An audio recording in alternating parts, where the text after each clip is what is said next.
열왕기상 3장 16절에서 27절 말씀까지 같이 봉독하겠습니다. 그때에 창기 두 여자가 왕에게 와서 그 앞에 서며 한 여자는 말하되 내 주여, 나와 이 여자가 한 집에서 사는데 내가 그와 함께 집에 있으며 해산하였더니 내가 해산한 지 사흘 만에 이 여자도 해산하고 우리가 함께 있었고 우리 둘 외에는 집에 다른 사람이 없었나이다. 그런데 밤에 저 여자가 그의 아들 위에 누움으로 그의 아들이 죽으니 그가 밤중에 일어나서 이 여종 내가 잠든 사이에 내 아들을 내 곁에서 가져다가 자기의 품에 누이고 자기의 죽은 아들을 내 품에 누였나이다.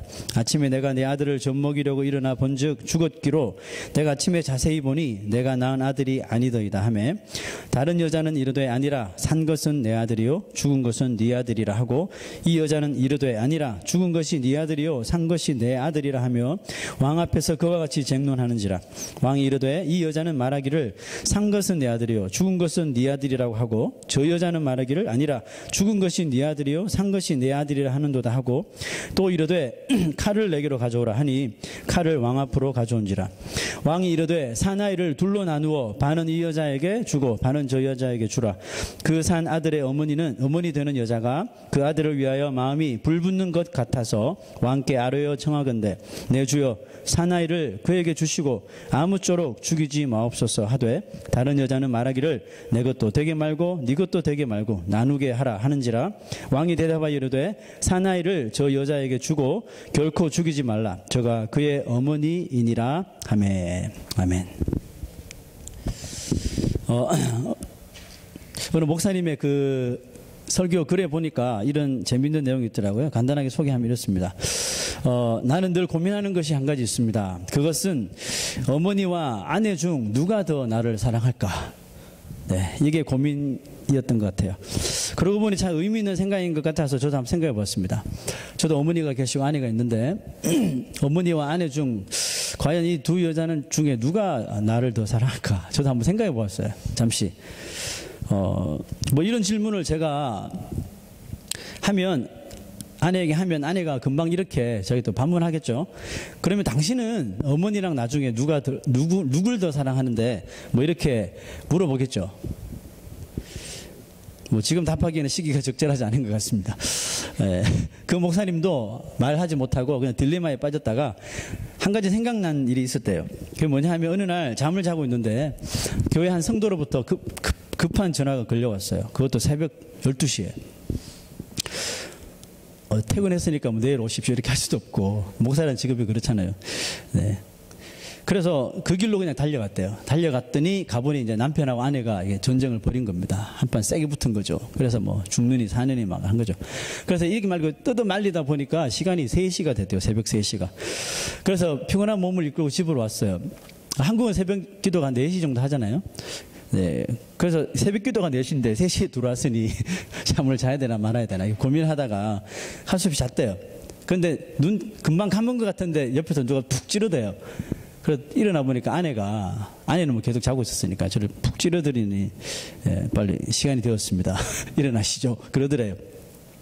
비몽사몽하던 목사님이 그 아내에게, 그 아내도 이제 그 교회 부목사였던 것 같아요. 그래서 아내에게 이렇게 요청을 했습니다. 여보, 성도들은 몰라도 당신은 알잖아. 내가 몇 시에 잤는지. 도저히 안 되겠으니까 오늘은 당신이 나가서 새벽 기도를 인도하고 성도들 보내시오. 이렇게 요청을 했대요. 그랬더니 아내가 성도들이 당신 기다리지 뭐 날 기다립니까? 잔소리하지 말고 빨리 일어나 나가시오. 하고 이렇게 등을 떠밀어서 보냈다고 합니다. 그리고 얼마 있지 않아서 시골 어머니의 집에 이제 머물게 되었는데 목사님이 잠들기 전에 그 어머니에게 이렇게 부탁했답니다. 어머니 새벽에 꼭 좀 깨워주십시오. 뭐 우리 교회는 아니지만 제가 어머니랑 같이 꼭 새벽기도 가고 싶습니다. 꼭 깨워주세요. 이렇게 말했대. 그랬더니 그래요 알았어 염려하지 마시고 주무시오. 뭐 이렇게 안심시키고 목사님이 잠을 청했다고 합니다. 안심하고 잠을 잔 목사님 눈을 떠보니까 날이 환하더래요. 그래서 일어나자마자 어머니께 가서 어머니 왜 안 깨우셨어요? 오늘 새벽기도 못 갔잖아요. 이렇게 짜증을 했죠. 그랬더니 어머니가 말씀하시길 아들 오늘 하루만이라도 푹 좀 자. 이렇게 말씀하시더랍니다. 그 목사님이 두 가지를 겪고 나서 한 가지 정의를 내리게 되었답니다. 어머니는 틀린데 옳고 아내는 옳은데 독하다. 이해하셨어요? 어머니는 틀린데 옳아요. 아내는 분명히 맞는 말인데 참 독해. 네. 여러분, 그리스도인들은 어느 쪽을 따라가야 할까요? 여기서 뭐 어머니 아내 그걸 따지지 마시고, 오늘 마더스데이인데 아내가 독하다고 뭐 이런 생각하지 마시고, 그냥 한번 그리스도인으로서 한번 생각해 보십시오. 우리가 어느 쪽을 따라가야지 옳은 걸까요? 틀린 것 같은데 옳은 길입니까? 아니면 옳은데 독한 것입니까? 자, 오늘 설교가 끝나기 전에 답을 다 가지고 돌아가시길 바랍니다. 오늘 우리가 읽었던 내용은 너무나도 잘 아는 내용입니다. 솔로몬 앞에서 누가 진짜 악인지 재판받는 두 창기 이야기죠. 서로 자기 악이라고 강력히 주장합니다. 막 싸웠어요, 솔로몬 왕 앞에서. 도저히 안 돼서 솔로몬이 생각하다가 기발한 아이디어가 생각났죠. 여보라, 칼을 가져오너라. 이 아이를 반으로 뚝 잘라서 하나는 이쪽, 하나는 저쪽에 나눠줘. 그럼 쉽게 끝나겠네.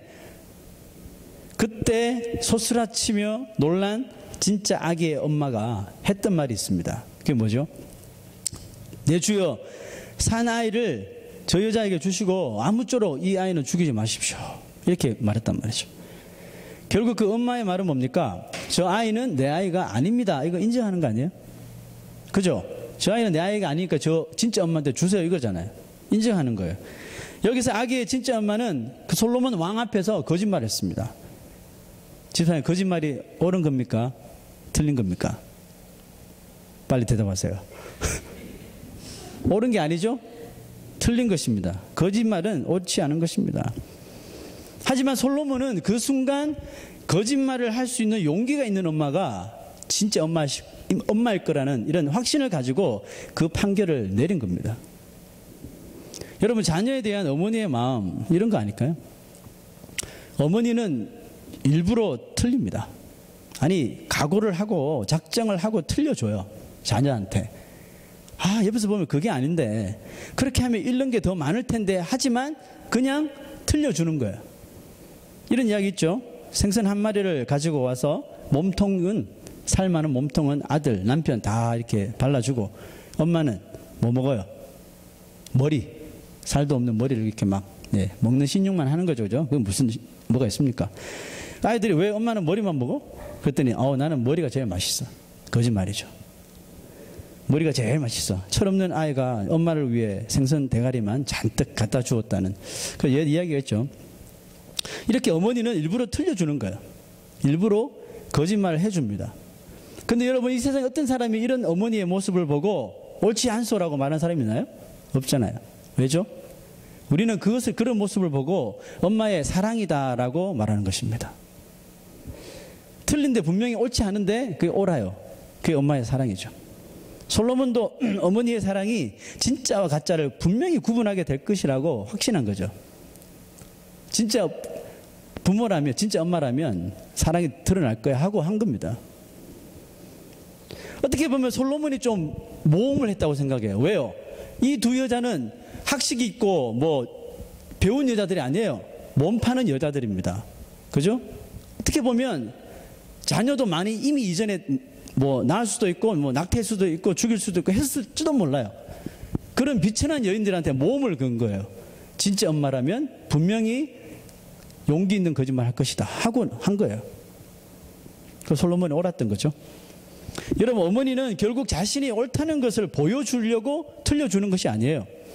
여러분, 여기서 오늘 성경에서 진짜 엄마가 결국은 내가 맞을 거야, 솔로몬이 내가 맞다는 걸 결국은 밝혀내줄 거야, 그러나 지금은 틀린 척 해주자, 이겁니까?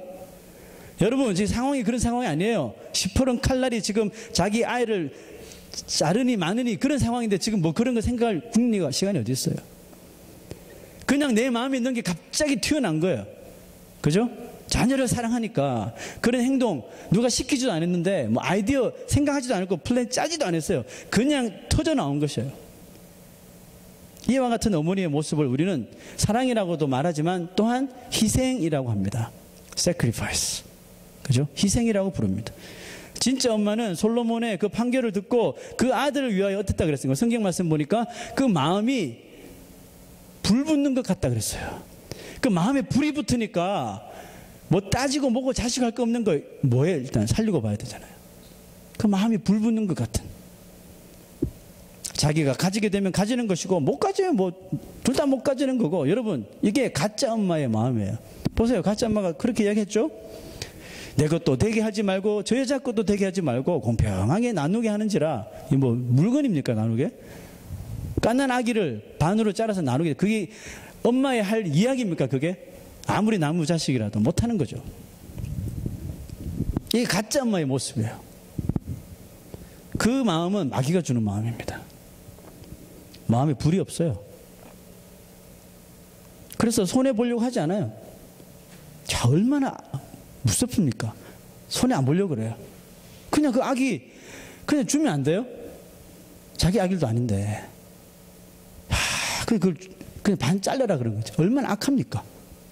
손해 보려고 하지 않아요. 져주려고도 하지 않습니다. 그러니까 당연히 희생하려고 하지도 않는 거죠. 이게 가짜 엄마의 마음이에요. 살다 보면 간혹 자신을 희생하지 않는 부모도 있습니다. 하지만 거의 모든 어머니들은 보면 자식을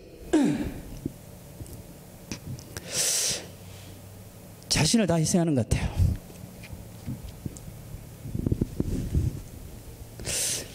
이 성경에 나오는 진짜 엄마 모습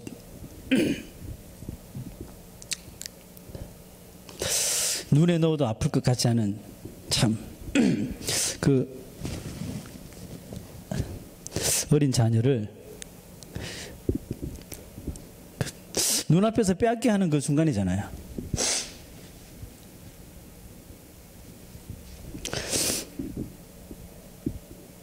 그런 순간에도 엄마는 평생 보고 싶은 그 아들 때문에 어떻게 보면 피눈물을 흘리며 살게 될지도 모르잖아요. 그죠? 그럼에도 불구하고 과감히 그 평생 피눈물을 흘려야 할 그 아픔을 자기가 그냥 껴안아 버린 거죠. 이유가 뭘까요? 이유가 뭘까요? 그래야지 아들이 살 수 있기 때문에 그렇습니다. 진짜 엄마가 얼마나 절실했는지 그가 솔로몬 왕에게 말하는 중에 이런 말을 했어요. 내 주여 산 아이를 그에게 주시고 아무쪼록 죽이지 마옵소서 그랬단 말이죠. 여기서 왜 이 진짜 엄마는 내 아들을 이렇게 말하지 않고 왜 산 아이를이라고 살아있는 아기라는 말을 썼을까요? 그래서 생각해 보니까 이 아이는 절대로 죽으면 안 됩니다. 지금 살아있는 채로 그대로 살아야 됩니다. 절대로 죽으면 안 됩니다. 이것을 분명히 아주 강하게 표현했던 것 같아요. 저는 어버이 주일만 되면 생각나는 사람이 그 부모님 외에 또 한 분 있어요. 그분은 우리 외할머니입니다. 우리 할머니는 늘 기다리시는 할머니예요. 뭐 친할머니도 계셨지만 친할머니랑 좀 다르셨던 것 같아요. 항상 기다리셔요. 우리 집에서 그 외갓집까지 차로 가도 한 좋게 40분 걸려요. 40분 걸리는데 40분을 미리 나와 계시는 거죠. 밖에 서 계시는 거예요. 뭐 그런 할머니 부모님들 있으시죠, 그죠? 날씨가 춥든지 비가 오든지 제 기억으로는 우리가 전화 안 드리고 그냥 갑자기 가는 거 외에는 지금 갑니다 하고 하면 그때 바로 나오시는 거예요. 그러니까 한 번도 집 안에서 기다리신 적이 없었던 것 같아요. 제 기억으로는. 그래서 할머니 추운데 왜 나와서 기다리시냐고. 안에서 그냥 계시라고. 그러면 할머니가 웃으시면서 우리 강아지 빨리 보고 싶어서 그러시죠. 빨리 보고 싶어서 나왔다는 거죠. 그리고 껴안아 주셔요. 아니 그 40분 먼저 나오면 빨리 볼 수 있나요? 그런 거 아니잖아요. 그게 마음인 것 같아요. 기다리는 마음. 지금도 할머니는 계속 기다리고 있으실 겁니다. 어디서요? 천국에서. 제 생각에 천국 문에서 기다릴 것 같아요. 제가 오기만을 아니면 그의 자녀들이 오기만을 기다리고 있을지 몰라요. 천사들이 와서 할머니 좀 들어가셔서 기다리시죠. 아니 이제 곧 올 거야. 좀만 기다리면 돼. 아마 이렇게 하고 계시지 않을까 생각됩니다. 여러분 이렇게 어머니의 마음에는 사랑도 있고 희생도 있지만 뭐가 있어요? 기다림이 있어요. 기다림이. 자기 아들인데 자기 아들이 아니라고 거짓말을 했던 엄마가 만약에 이 아기를 죽이지 않고 아기가 진짜 가짜 엄마에게 돌아갔다면 빼앗겼다면 그 이후에 진짜 엄마는 어떻게 했을까? 여러분 상상해 본 적 있으세요? 여러분 어떻게 살았을 것 같아요? 판결은 내려줬어요. 아이를 빼앗겼어요. 그 엄마는 가짜 엄마에게 매일 찾아갔지 않을까요? 매일 찾아가서 통사정을 했겠죠. 진실은 너와 내만 알잖아. 어떻게 그럴 수 있냐? 제발 좀 내 아들 돌려달라고. 통사정을 했겠죠. 하루가 멀다 하고 계속 찾아갔겠죠. 문을 두드리고. 자기가 가지고 있는 거 내가 다 줄 테니 제발 그 아들만 돌려달라고. 그랬겠죠. 그죠? 내가 당신이 종이 될 테니까 제발 돌려달라고. 아마 돌려줄 때까지 그게 언제가 될지는 모르겠지만 계속해서 아마 기다렸을 것입니다. 하염없이 기다리는 것밖에 방법이 없을지라도 그 엄마는 그 아들이 자기의 품으로 돌아오기만을 아마 손꼽아 기다렸을 거예요. 혹시나 그 가짜 엄마가 키우다가 도저히 못 키우겠다. 뭐 공원에 보내든지 버리려고 할 때 얼른 그 자녀를 데려오려고 항상 그 근처에서 이렇게 바라보고 있었지 않았을까 생각됩니다. 이렇게 어머니의 이름 안에는 희생과 기다림이라는 것이 sacrifice와 waiting이 항상 같이 공존하고 있다는 것이죠. 저는 어머니의 희생과 기다림을 설교로 준비하면서 이 어머니의 마음, 오늘 본문에서 나오는 이 진짜 엄마의 마음, 이 어머니의 마음은 마치 천국과 같구나 하는 생각이 들었어요. 천국은 세상의 눈으로 볼 때, 세상의 눈입니다. 세상의 눈으로 볼 때 틀려야지 갈 수 있는 거예요. 그렇죠? 틀려야지 갈 수 있는 거예요. 세상의 방식대로 따라 살면 미안하지만 천국은 점점점 멀어집니다. 세상의 기준과 정반대가 되어야 합니다.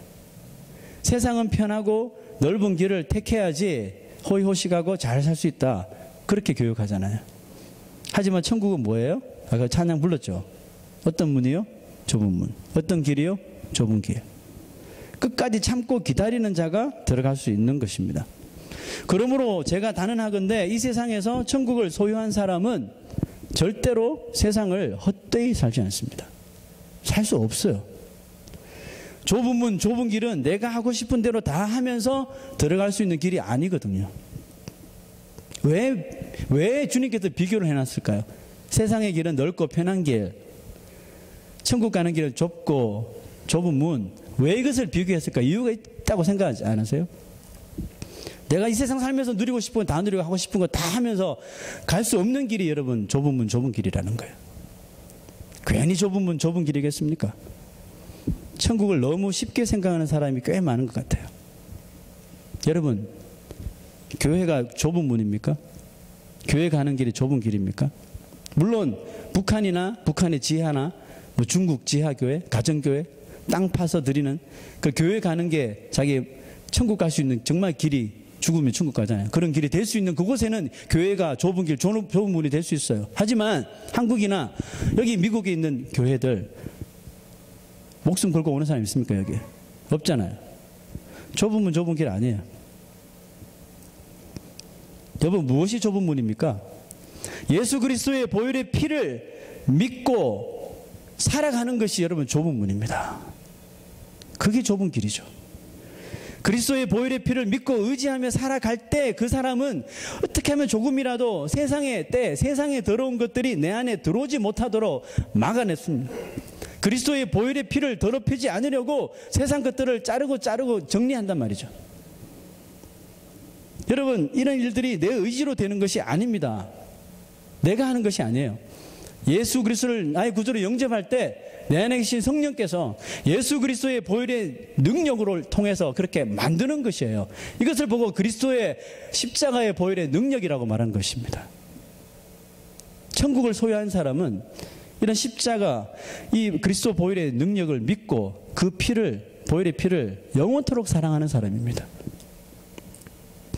여러분, 그 예수 그리스도의 보혈의 피를 사랑하십니까? 그 무엇보다도 사랑하십니까? 내 자녀보다 사랑하십니까? 자기 자신보다 사랑하십니까? 여러분, 그런 사람이 좁은 문으로 가는 사람이에요.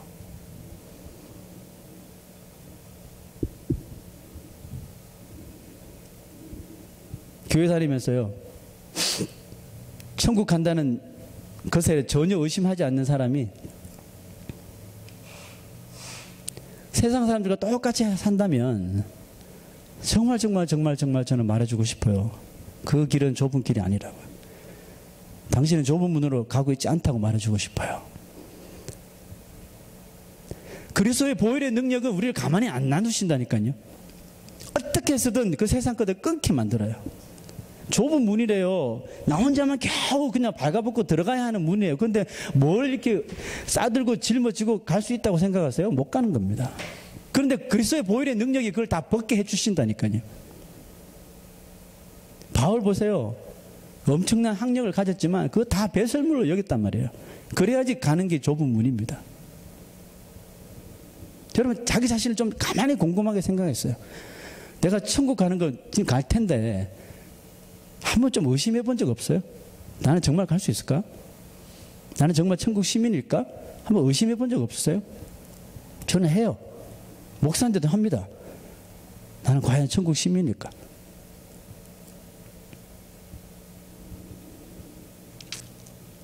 여러분 좁은 문으로 가길 원하면 딴 거 없습니다. 예수 그리스도의 십자가에 그 피만을 사랑하십시오. 그 피만을 자랑하십시오. 그러면 끊게 되고 버리게 되고 참게 됩니다. 내가 하는 것이 아닙니다. 십자가의 능력이 하는 것이에요. 그리스도의 희생에 이런 희생의 사랑은 끝까지 우리를 놓지 않으십니다. 솔로몬은 진짜 엄마가 자신을 희생하면서까지 거짓말하며 아이를 살리는 모습을 보고 판결을 번복하죠. 그게 뭡니까? 여봐라, 산 아이를, 엄마가 했던 말 그대로예요. 산 아이를 저 여자에게 주고 결코 죽이지 말라. 저가 그의 어머니이니라. 아, 이 구절을 딱 읽는데요, 진리가 생각나더라고요. 이게 여러분 여기에 진리가 있습니다. 우리가 예수를 믿으면 죽어도 살겠고 살아서 믿는 자는 영원히 죽지 아니하리라. 이 말씀 믿습니까? 그렇죠. 그럼 이게 진리예요. 예수 믿는 사람들은 살아서 주님 품에 안기게 됩니다. 먼저 믿고 죽은 성도들은 부활하여 주님 품에 안기게 됩니다. 우리가 믿는 하나님은 절대로 우리를 외면하지 않으시고 결국 우리를 찾으실 것이고, 우리는 이 산 아이가 진짜 엄마 품에 결국은 안긴 것처럼, 결코 죽지 않게 됐죠. 안긴 것처럼 우리의 아버지 하나님 품에 안기게 되는 날이 분명히 오게 될 것이라는 것입니다. 이게 진리예요, 여러분. 그 날을, 그 하나님의 품에 안길 날을 기다리는 성도라면, 내가 만약에 그런 성도라면 어머니의 마음을 가지시기를 소망합니다. 세상이 보기에는 고개 젓고 틀렸을지라도 믿음의 눈으로 볼 때 옳은 길을 택하시라는 겁니다. 그게 틀려도 옳은 길입니다. 예수님이 바리새인들, 서기관들에게 했던 말이 있죠. 이 독사의 자식들아, 이 회칠한 무덤들아, 이 외식하는 자야, 뭐 이렇게 욕을 하셨죠. 왜 예수님께서 그 사람들에게 독설을 하신 것입니까? 바리새인 서기관들 누굽니까? 법대로 사는 사람이에요. 철저하게 율법대로 살려고 했던 사람들입니다. 뭐가 잘못됐습니까? 그런데 왜 그 사람들에게 독사의 자식들하고 독자를 했습니까? 그들이 하는 말이 다 맞아요. 옳았어요. 다 옳아요. 율법에 틀린 게 하나도 없어요. 근데 독했단 말이에요. 이 독하게 지켰거든요. 율법주의자들인 그들의 주장은 율법에 비춰보면 하나도 빠짐없이 모두 다 옳은 것이에요. 한 가지 예를 들면, 율법에 의하면 안식일에는 아무것도 해서는 안 됩니다. 차도 타서도 안 되고, 말을 타서도 안 되고, 밥을 지어서도 안 되고, 노동을 했으면 안 돼요. 안식일은 노동하는 날이 아니라 안식하는 날이라 철저하게 지키는 거예요. 몸이 아파도 치료받을 수 없어요. 병원 가도 의사가 치료해 줄 수 없어요. 노동이니까 못하는 거죠. 사람이 옆에서 막 쓰러져 넘어져 죽어가도 가만히 놔둬야 돼요. 안식일이니까 지켜야 되는 거죠. 그래서 그들은 철저히 율법을 지키려고 했어요. 그러니 사람이 어떻게 돼요? 독해지는 거죠. 독해지지 않으면 그걸 어떻게 지켜요? 예수님 말씀이 딱 맞죠? 독사의 자식들아. 아, 그래서 독자를 넣으셨구나. 그 이해가 되더라고요. 이 독사의 자식들아. 율법을 지키기 위해서 독하게 살았다는 거죠. 그런데 그게 천국 시민의 모습은 아니었다라는 겁니다. 그 예수님께서 이제 보여주시는 거예요.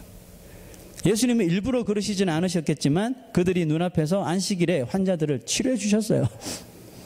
따지고 드는 그들에게 예수님은 사람이 안식일을 위해서 있는 것이지 안식일이 사람을 위해서 있는 것이, 제가 잘못 이야기했나요? 사람이 안식일을 위해서 있는 것이 아니라 안식일이 사람을 위해서 있는 것이다 라고 이것을 정정해 주셨어요. 사람을 위해서 율법이 있는 것이지 율법을 위해서 사람이 있는 것이 아니라는 거죠. 아무리 말해도 이게 못 알아듣는 거예요. 머리가 나빠서. 사람이 독해지면 머리가 나쁜 것 같아요. 잘 안 돌아가나 봐요. 결국은 예수의 십자가 못 박아 죽었잖아요. 그래서 예수님은 비록 율법을 어기는 잘못을 범하시면서까지 죽어가고 아파하고 배고파하는 자들, 귀신 들린 자들, 안식일이지만 와라, 다 살려주시고 고쳐주시고 다 먹여주시고 귀신 쫓아내주신 것이에요. 그것이 바로 이 복음이 뭡니까? 진리죠. 진리가 뭐예요? 예수 그리스도잖아요. 바로 이 복음이 율법보다 앞설 수밖에 없는 이유입니다. 말씀을 마칠게요. 사도 바울은 갈라디아 3장 3절에 이와 같은 사람이 가장 어리석은 사람이라고 말했어요. 어떤 사람일까요? 성령으로 시작하였다가 육체로 인생을 마치려고 하는 사람. 이해하셔요? 믿음으로 시작했다가 저주로 인생이 끝나는 사람. 천국 시민인 줄 알았던데 지옥 시민으로 변화되는 사람. 제일 어리석은 사람이라고 합니다. 여러분, 예수 믿으면서, 우리 다 예수 믿잖아요. 예수 믿으면서 독해지지 마십시오. 예수 이름으로 살면서 좀 독하게 사람들 대하지 말자고요. 여기 없을 것 같은데 정말 좀 그런 것 같아요. 예수 믿으면서 독해지지 마십시오. 성경에서의 옳은 길은 뭡니까? 독하게 성경 믿으라는 거 아니잖아요. 독하게 지키라는 것이 아니에요. 사랑하라는 거잖아요. 네가 먼저 좀 희생해 주라는 거잖아요. 좀 기다려주면 안 되겠니 아니에요? 오리를 같이 가자 하는 사람의 심리 같이 가주는 거잖아요. 기다려주는 거죠. 아무리 옳은 말이라도 독한 마음을 가지고 있으면 그 사람에게 상처를 줘요. 상처를 주고 결국은 실족하게 만드는 것입니다. 틀리더라도 옳은 어머니의 이 마음처럼 세상은 우리에게 틀렸다고 고개를 흔들어도 가만히 보니까 그 길이 좁은 길로 가는 길이고 좁은 문을 향해 가는 길이고 믿음의 길이라면 어떻게 해야 돼요? 담대히 용기 있게 나아갈 수 있는 저와 여러분 되시기를 주의 이름으로 축원합니다.